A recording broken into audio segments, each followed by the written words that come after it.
Welcome back to Latent Academy. हमने previous video में discuss किया था हिंदी पेडागोजी के बारे में। आज की वीडियो में हम साइंस पेडागोजी को डिस्कस करने वाले हैं।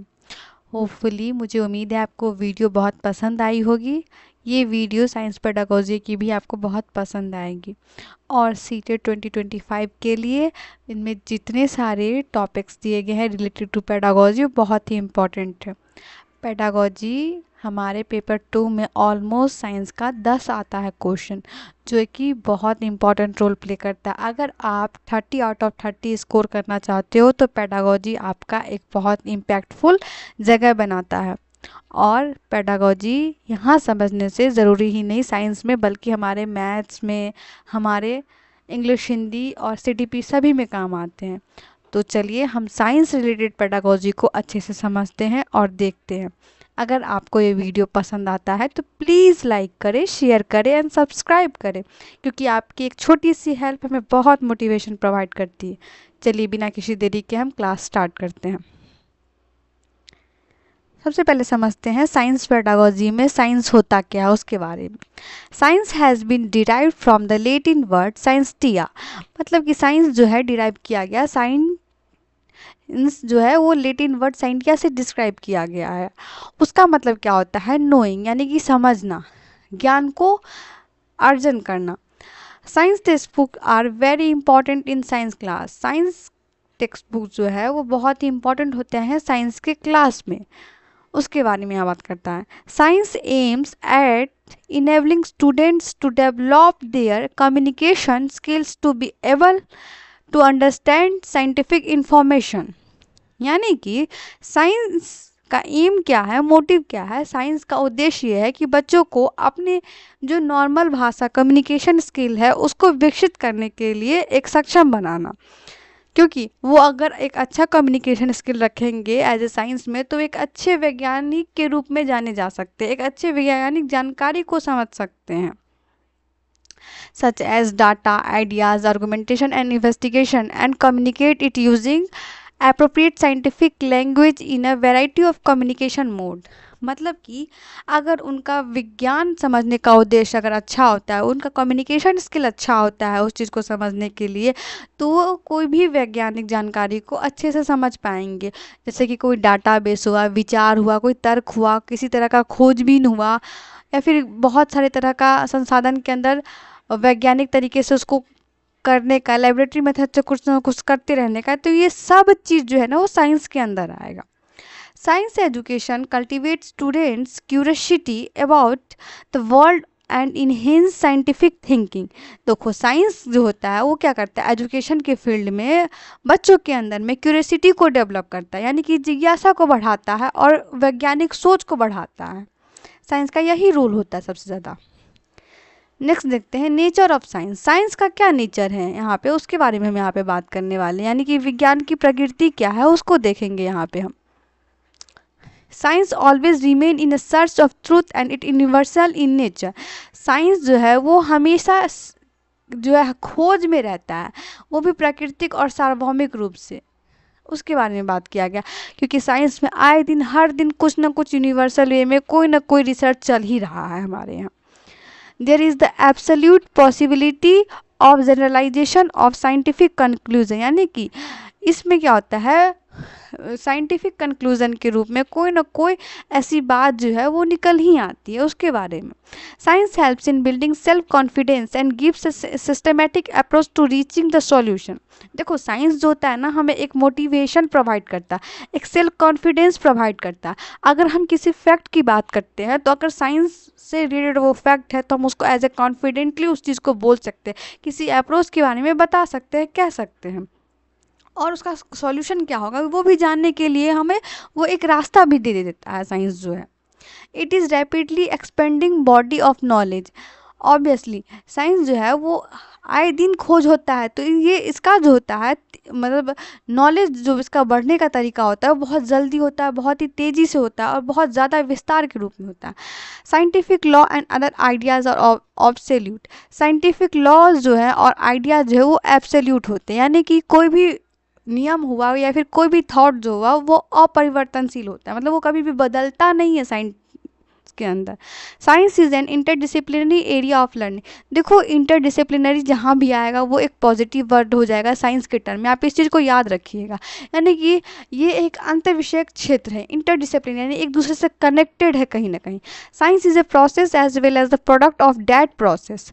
ये बहुत इंपॉर्टेंट लाइन है, आप इस चीज़ को हमेशा याद रखिएगा कि साइंस वह प्रक्रिया है, वो साथ उस प्रक्रिया का उत्पाद भी करता है। मतलब कि अगर हम किसी चीज़ को खोज रहे हैं या करने की सोच रहे हैं तो वो भी चीज़ साइंस से ही आएगी, और जो वो प्रोडक्शन भी हो जाएगा और वो खोज भी हो जाएगा वो भी साइंस से ही होगा। ये उस बात को डिस्क्राइब करता है। The nature of science is a dynamic, it keeps on changing with new experiences. Science का जो नेचर होता है वो काफ़ी ज़्यादा डायनेमिक होता है, क्योंकि ये कभी ना कभी कुछ ना कुछ चेंजेस लाते रहता है, कुछ ना कुछ नए नए एक्सपीरियंस को बताते रहता है, इसलिए इसको हम डायनेमिक बोलते हैं। Science is a particular way of looking into nature. Science जो है कहीं ना कहीं एक पार्टिकुलर वे है, अपने प्रकृति को समझने और देखने का एक तरीका है। कहीं ना कहीं हम साइंस के थ्रू अपने प्रकृति को समझते हैं और देखते हैं। It is truly an international enterprises. यह सही मायने में अंतर्राष्ट्रीय उद्यम है, मतलब क्या ये कहीं ना कहीं इंटरनेशनल उद्यम से मिला हुआ है, उसके बारे में बात करता है। It is a blend of logical and imagination, यह तर्क और कल्पना का मिश्रण है। साइंस जो है हमें बेसिकली ये बताया गया, देखो उसका ओवरव्यू अगर हम इस स्लाइड का दें तो साइंस जो है वो यूनिवर्सल नेचर का होता है। इसके अंदर किसी भी तरह का पॉसिबिलिटी है वो एब्सोल्यूट होता है और कंक्लूजन भी जनरलाइज होता है। दूसरा चीज़, साइंस हमें सेल्फ कॉन्फिडेंस प्रोवाइड करता है। साइंस जो है बहुत जल्दी ग्रोथ करता है, बहुत जल्दी इसका जो होता है विस्तार होता है, क्योंकि ये काफ़ी ज़्यादा क्या कहता है एक तरह से रैपिडली इंक्रीज करने वाली चीज़ है, क्योंकि आए दिन कोई ना कोई खोज होते हैं, कोई ना कोई रिसर्च होते हैं। साइंटिफिक लॉ जो होते हैं वो कभी भी बदलने वाले नहीं होते, क्योंकि साइंटिफिक लॉ में हम सारा एक्सपीरियंस, सारा लेबोरेटरी में कट के देते हैं, उसके बाद हम उसको साइंटिफिक लॉ के रूप में रिप्रेजेंट करते हैं, तो वो कभी भी चेंजेबल नहीं होते हैं। साइंस जो होता है वो इंटरडिसिप्लिनरी होता है, यानी कि वो हर चीज़ से कनेक्टेड होता है। इंटरडिसिप्लिनरी का मतलब यही होता है कि हर एक चीज़ से कनेक्टेड रहना। साइंस का एक जो प्रोसेस है वो किसी चीज़ को एक प्रोड्यूस करने का प्रोसेस है, तो हम ये कह सकते हैं साइंस एक प्रोसेस है, उस प्रोसेस को प्रोड्यूस करने को भी हम साइंस कहते हैं। नेक्स्ट हम ये बात समझें कि साइंस जो है वो डायनेमिक नेचर का है, क्योंकि चेंजेस तो आते रहते हैं, उसके अंदर नए एक्सपीरियंसेस तो फील हमको होते रहते हैं, इसके लिए हम साइंस को as a dynamic in nature बोलते हैं। देन साइंस जो है वो कहीं ना कहीं एक तरीका है हमें प्रकृति के रूप में प्रकृति को समझने का, प्रकृति को देखने का, उसको हम साइंस कहते हैं। साइंस जो है वो इंटरनेशनल एंटरप्राइजेज है, यानी कि वो सही मायने में राष्ट्रीय उद्यम के रूप में है। और साइंस जो है वो कहीं ना कहीं लॉजिक और इमेजिनेशन के ऊपर बेस्ड होता है। Next, science education as recommended by NCF. देखो सब चीज़ तो बहुत इंपॉर्टेंट है, पर ये एनसीएफ का टर्म जहाँ भी आता है ना वो आपके इस सीटेट एग्जाम के लिए और भी ज़्यादा इंपॉर्टेंट है, क्योंकि पहले तो इतना क्वेश्चन नहीं पूछा जाता था, लेकिन अभी एनसीएफ से बहुत सारे क्वेश्चन पूछे जा रहे हैं। एनसीएफ और एनईपी बहुत ही इंपॉर्टेंट टर्म है, इस चीज़ को आप समझ लीजिए, और इसके बारे में जब भी कुछ भी आए तो आप इस चीज़ को कंप्लीट करके ही जाइएगा। NCF 2025 provides ample scope for the holistic development of learners. NCF 2025 के अनुसार क्या हुआ कि वो चाहता था कि स्टूडेंट्स के अंदर समग्र विकास हो, हर तरह का डेवलपमेंट हो। वो चाहता था बच्चा जिस भी तरह से सोचे, जिस भी तरह का थिंकिंग या प्रोसेस करे, वो उस चीज़ को यूज़ करे, क्योंकि उसके अंदर डेवलपमेंट होगा। इस चीज़ के लिए वो हर फील्ड में बच्चे को चाहता था कि एक डेवलपमेंट मोटिवेशन को प्रोवाइड कराने का। It recommends various initiative and approaches such as activity based learning, experience learning, collaborative learning and so on. देखो ये चाहता था कि बच्चा हर तरीके से सीखे, इनिशिएटिव से, अप्रोच से लेकर के हर तरह का। वो चाहे भले ही एक्टिविटी करके सीखे, या फिर कोई एक्सपीरियंस के थ्रू सीखे, या कोलैबोरेशन के थ्रू सीखे, या फिर किसी न किसी तरीके से सीखे। मतलब क्या, NCF 2005 का मोटिव ये था कि बच्चे को डेवलप कराना, बच्चे का डेवलपमेंट कराना एक अच्छे वे में। वो भले ही बच्चा कोई चीज़ करके सीखे, किसी के एक्सपीरियंस से सीखे, या किसी के साथ मिल के सीखे, ये उस चीज़ को रिकमेंड कर रहा था। The relation between the nature of science and technology help us in formulating the vision of science education. Obviously science का जो नेचर है और टेक्नोलॉजी, ये आपस में मिल करके क्या करता है, साइंस के विजन को तैयार करता है। यानी कि साइंस समझने की जो शिक्षा है उसके अंदर एक कहीं ना कहीं जान डालता है कि आदमी उस चीज़ को कैसे कनेक्ट करे, उस चीज़ को समझ पाए। According to NCF 2005, good science education is one that is true to the learner, true to the life, true to the environment. देखो इसके अंदर ये बात किया गया कि अगर हम एनसीएफ 2005 के बारे में बात करें, यानी कि एनसीएफ 2005 ये कहता है कि अगर गुड टू द साइंस, यानी साइंस से अच्छी रिलेशन रहे हमारे अंदर, तो कहीं ना कहीं वो हमारे लाइफ के लिए अच्छा हुआ, वो हमारे लर्नर के लिए अच्छा हुआ। अच्छी विज्ञान शिक्षा हुआ जो शिक्षार्थी के लिए सही हो, जीवन के लिए सही हो, और सीखने वाले के वातावरण के लिए सही हो, और विज्ञान के लिए भी सही हो। मतलब क्या, वो हर तरीके से सही हो। इस चीज़ को वो रिप्रेजेंट करना चाहता था एनसीएफ के हिसाब से। एनसीएफ अपना ये चाहता था कि बच्चा हर चीज़ को करके देखे, हर चीज़ को समझ के दिखे, ताकि उसको, बच्चा को नेचर समझ में आए, उसके लाइफ में उसका एग्जीक्यूशन हो, उसके इन्वायरमेंट में क्या उस चीज़ को लेके इम्पैक्ट है वो समझे, और उससे साइंस पे क्या इम्पैक्ट पड़ रहा है वो उसको समझे। तो यानी ये हॉलिस्टिक का जो बात आया था वो यहाँ पे उस चीज़ को रिप्रेजेंट करना है। अब देखो हम इस सब को अच्छे से समझते हैं। True to the learner, true to the life, ये सब क्या होता है उसके बारे में। सबसे पहले हमने यहाँ पे बात किया था ट्रू टू द लर्नर, यानी कि लर्नर के मतलब ट्रू क्या होना चाहिए उसके विषय में यहाँ पे बात करें। It means that the science we teach should be understandable to the child and be able to engage the child in meaningful and joyful learning. देखो ट्रू टू द लर्नर मतलब ये हुआ कि हमें साइंस को, हम जब साइंस सिखाते हैं तब बच्चे के लिए समझने के लेवल के हिसाब से होना चाहिए। बच्चे को वो एक सही और मतलब इंजॉयफुल मेथड के थ्रू वो समझ सके उस चीज़ को लेकर के, उसके लिए उसको तैयार करना चाहिए, ना कि उसको एज ए बर्डन के रूप में फील करें। मतलब क्या, साइंस के रूप में हम उसको इस तरह से समझाएं कि बच्चा को वो प्रेशर फील ना हो, बच्चा को कोई भी टर्म जो है ईजिली समझ में आए, और बच्चा उसको सीखने में इंटरेस्ट ले, खुश हो उस चीज़ को देख करके। इसलिए यहाँ पे यूज़ किया गया ट्रू टू द लर्नर, यानी कि बच्चे के लिए सही हो, बच्चे को समझ में आए, ये यहाँ पे ये बात कर रहा है। Next, true to life. True to life का मतलब क्या है उसके बारे में देखते हैं। The science we teach should relate to the environment of the child, prepare her for the world of work and promote in her concern for life and the preservation of the environment.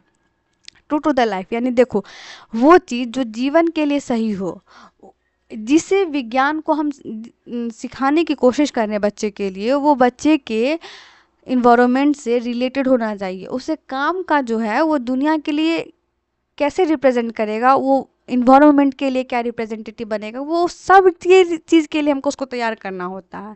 और हमें सबसे ज़्यादा motive चीज़ ये होता है कि उसको हमें ये समझाना होता है कि हमारा इन्वायरमेंट हमारे लिए कितना इम्पॉर्टेंट है, उसका कंजर्वेशन कितना इम्पॉर्टेंट है। इन सारी चीज़ के लिए उनके अंदर एक थॉट प्रोसेस को डेवलप करता है और समझाता है।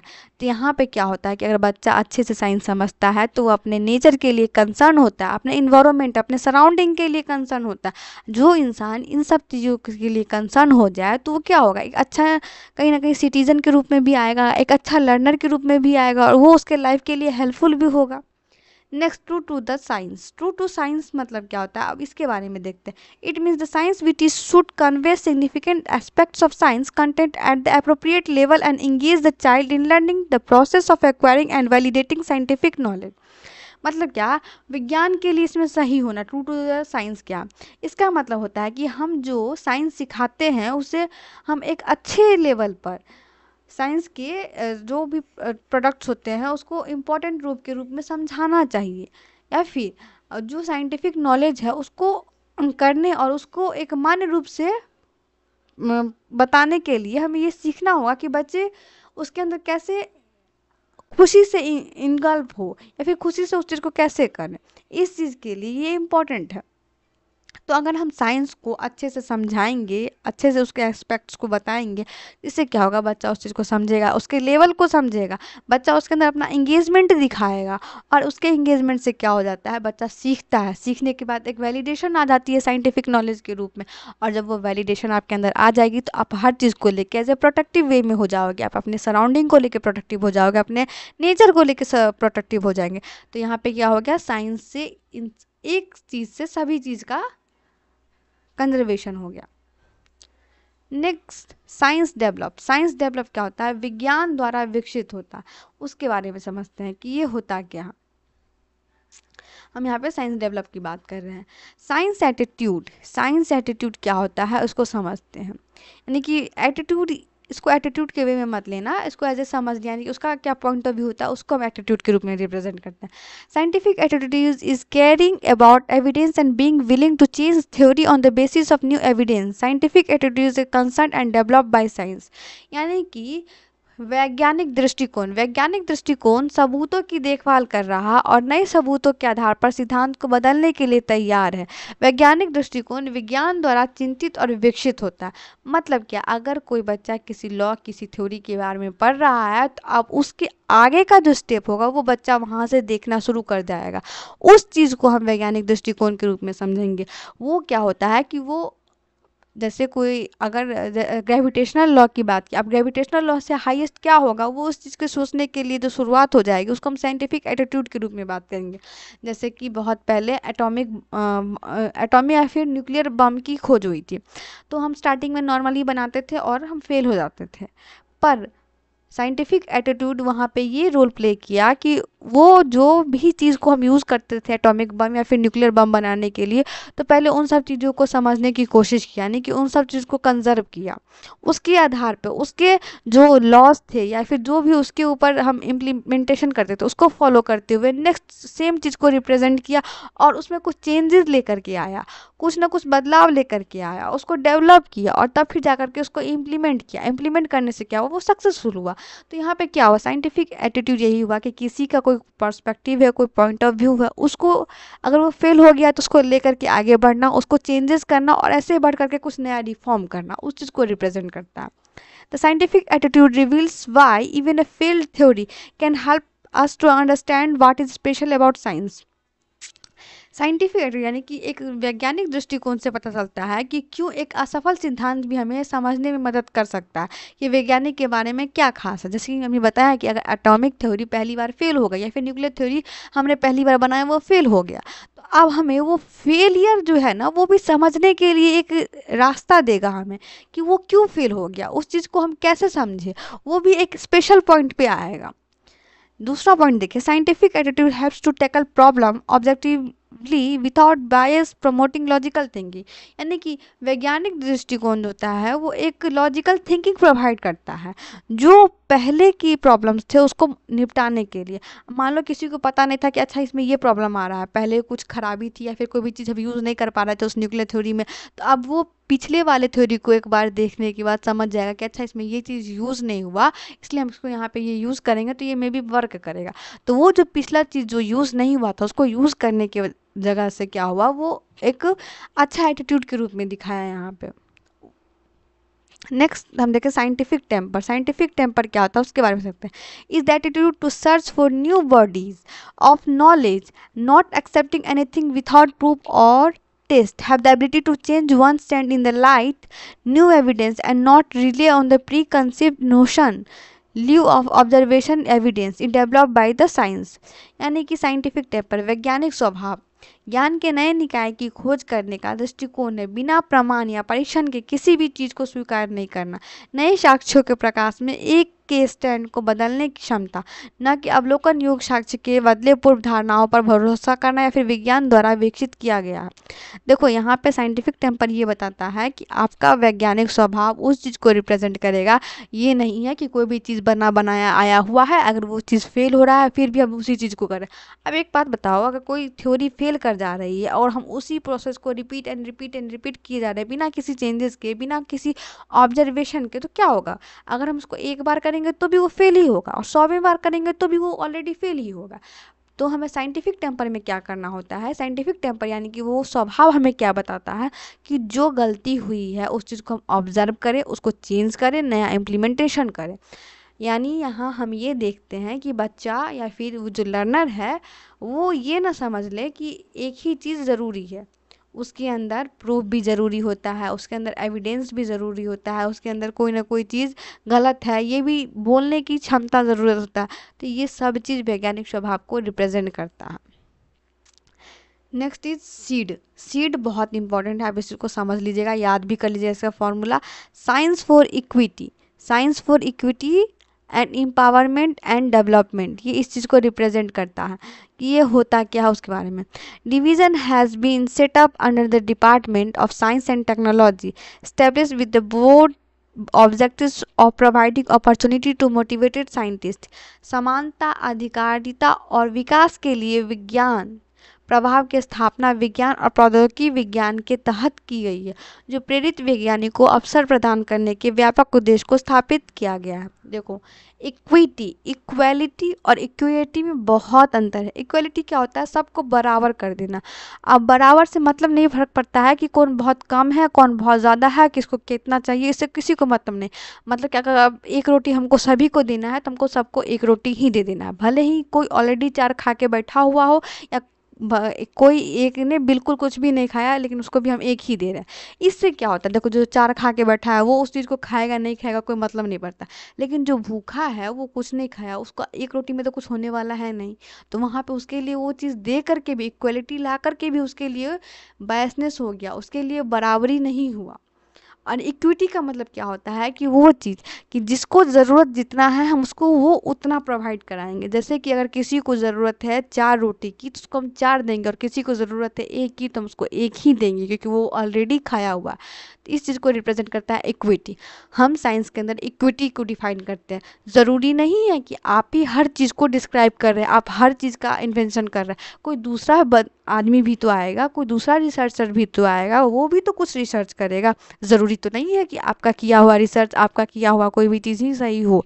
हम उसकी भी बात को देखेंगे, उसके भी पॉइंट ऑफ व्यू को देखेंगे, उसके भी रिसर्च वर्क को देखेंगे। ये साइंस की इक्विटी को रिप्रेजेंट करता है। इस तरह की इक्विटी जो होता है वो एम्पावरमेंट को रिप्रेजेंट करता है, कि आप कोई भी एक नॉर्मल चीज़ को ही लेकर के ना मान के बैठे, बल्कि आप उस चीज़ के ऊपर देखें, उस चीज़ के ऊपर विचार किए, विमर्श किए। तो ये एक एम्पावरमेंट का ही तो तरीका हुआ कि गलत को गलत बोले और सही को सही बोले, उस चीज़ को रिप्रेजेंट किया। और जब एम्पावरमेंट, इक्विटी आता है तो डेवलपमेंट उसके अंदर अपने आप आता है, जो कि ज़रूरी है साइंस के पॉइंट ऑफ व्यू से। Next, desirable AIIMS of science education at the upper primary level. अगर हम बात करते हैं डिजायरेबल एम की, कि उच्च प्राथमिक स्तर पर विज्ञान शिक्षा का वांछनीय उद्देश्य क्या होता है, उसके बारे में देखो। अपर प्राइमरी लेवल पे थोड़ा तो चेंजेस आता है ना। To provide practical knowledge of the subject matter content.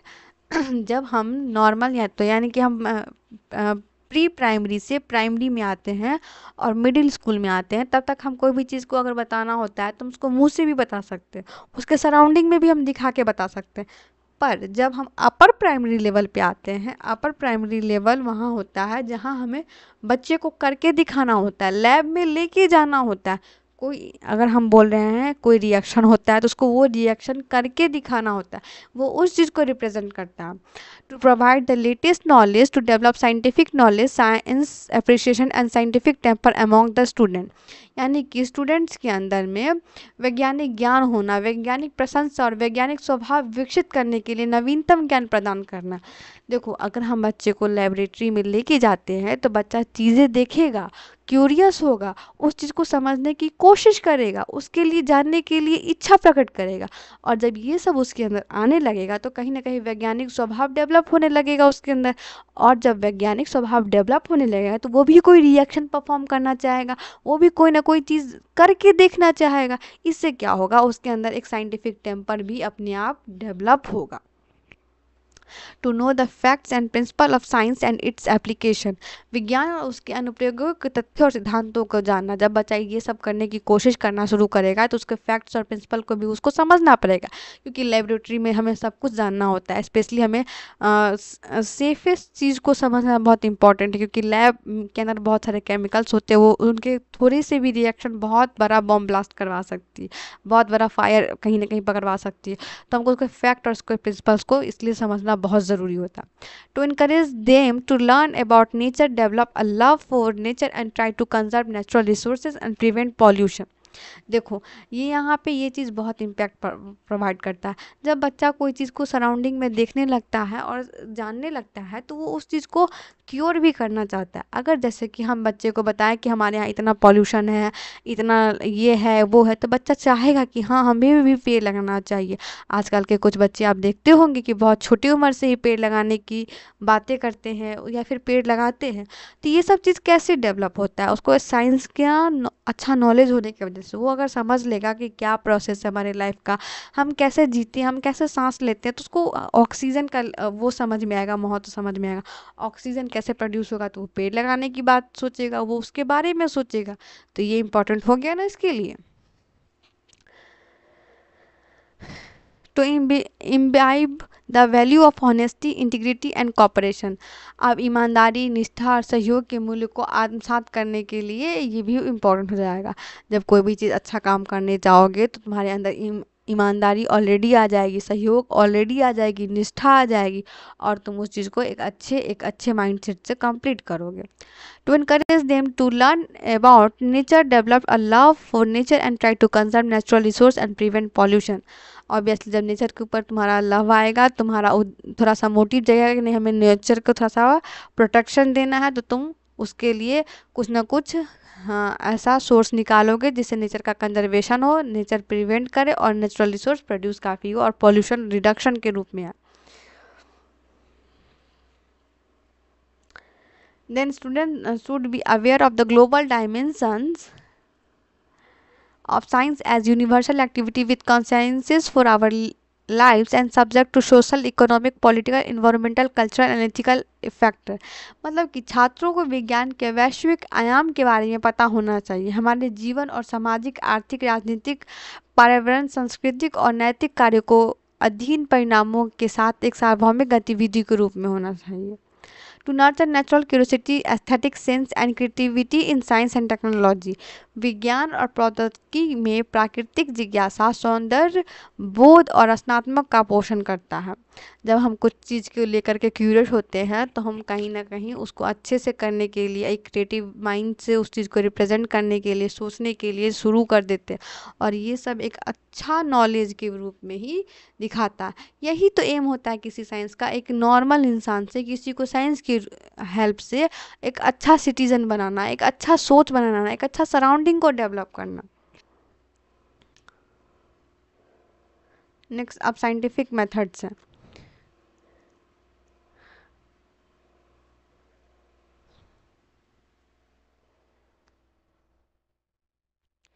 हम साइंटिफिक मेथड्स को भी समझ ही लेते हैं, फास्टली देखो साइंटिफिक मेथड्स के अंदर क्या है उसको बात करते हैं। The scientific method play very important role in student life. It develop divergent thinking in student. The scientific method promotes the use of critical and imaginative thinking.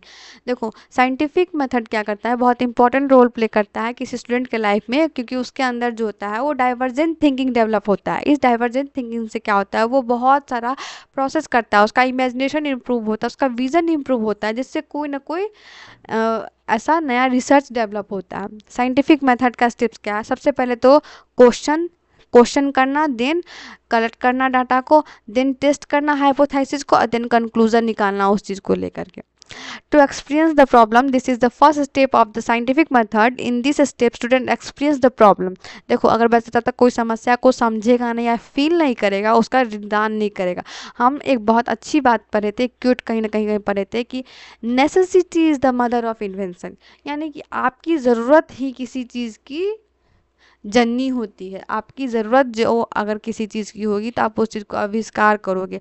तो आप जब तक कोई प्रॉब्लम फेस नहीं करोगे तो उस चीज़ का आविष्कार नहीं करोगे। अगर हमारे एंशियंट टाइम में लोगों को सामान ले जाने में इधर से उधर प्रॉब्लम नहीं होती तो आज व्हील का डिस्कवरी नहीं होता।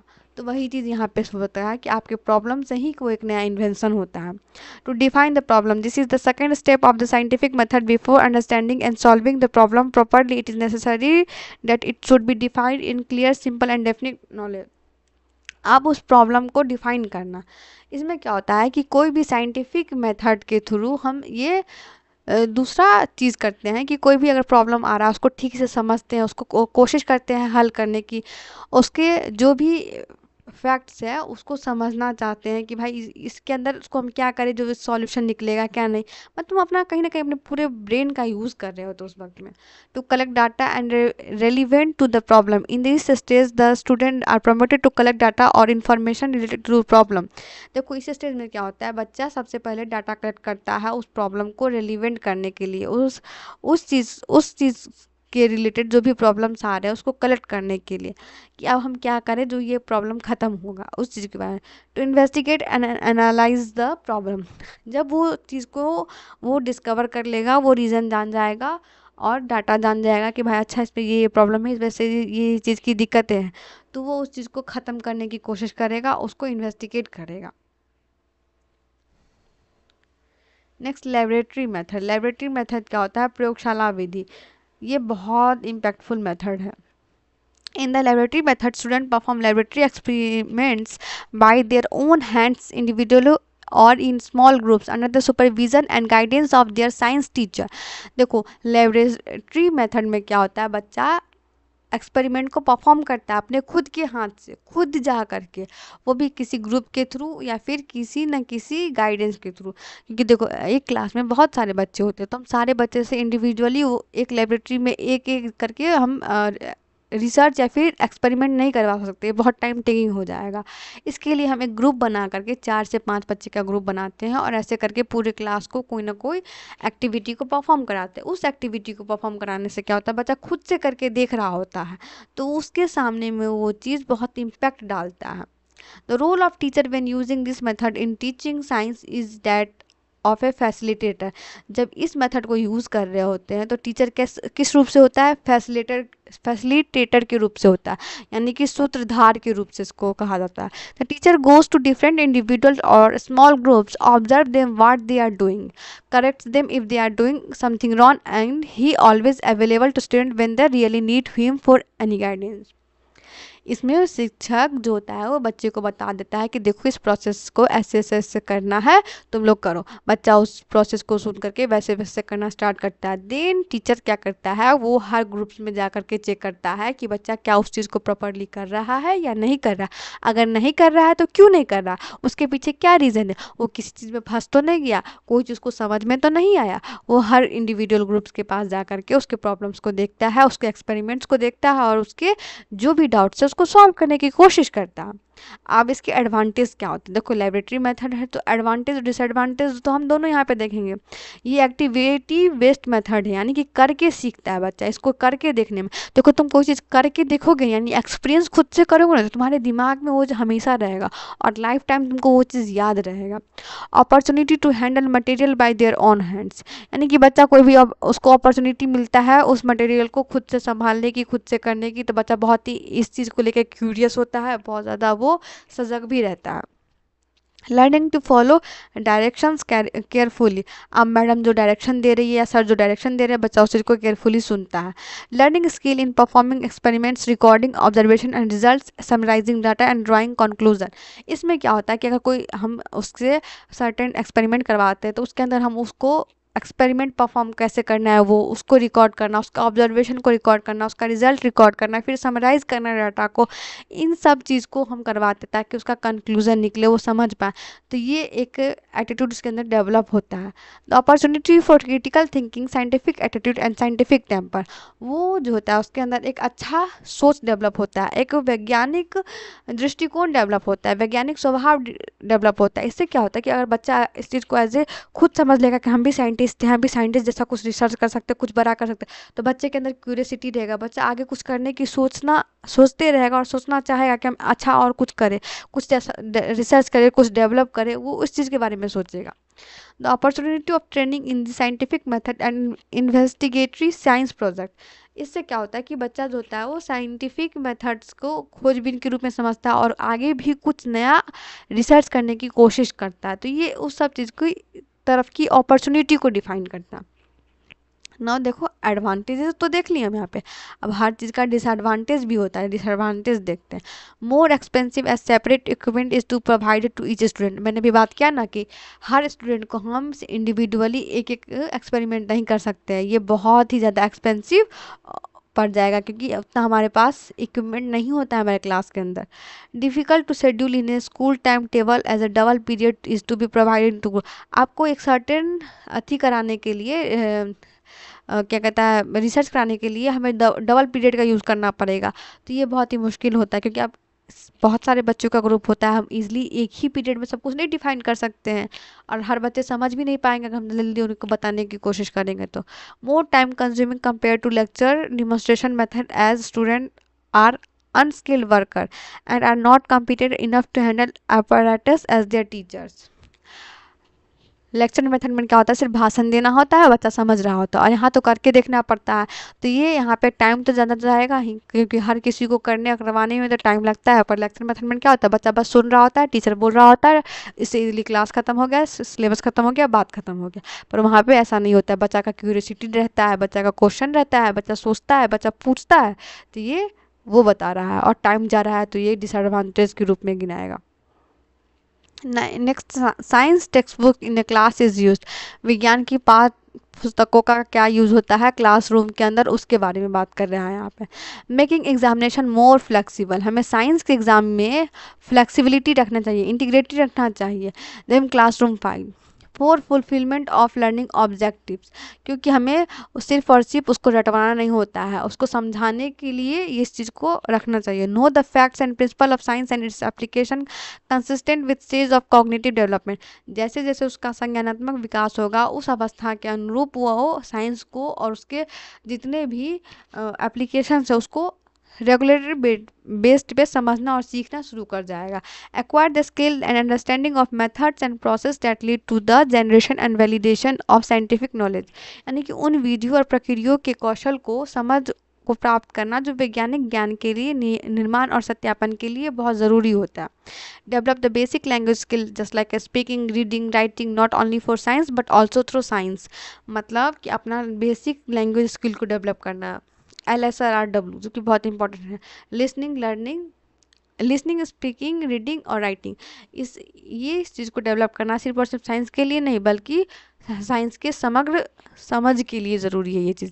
Developing process and experimental observation, manipulative decision making and investigatory skills in the learner, अभ्यर्थियों में प्रक्रिया कौशल और प्रयोगात्मक अवलोकन, जोड़ तोड़ निर्णय लेने और जांच कौशल विकसित करने के प्रयोग के लिए होता है।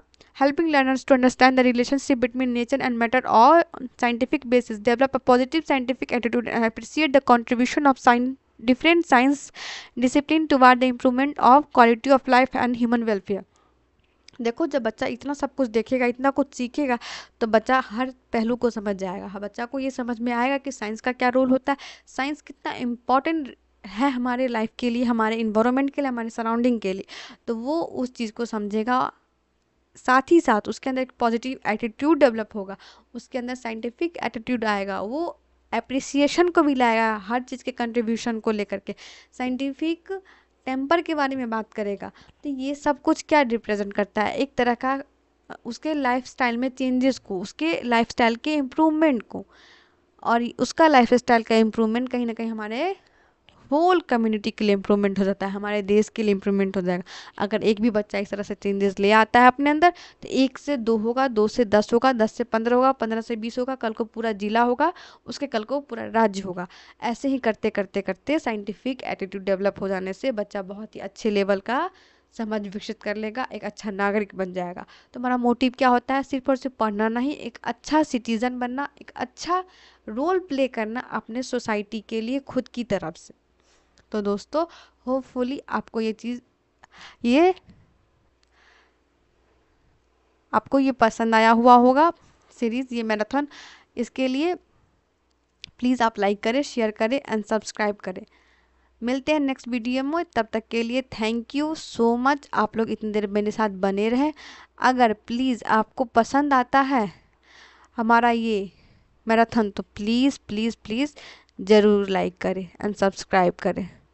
मिलते हैं नेक्स्ट वीडियो में, तब तक के लिए keep learning and keep enjoying.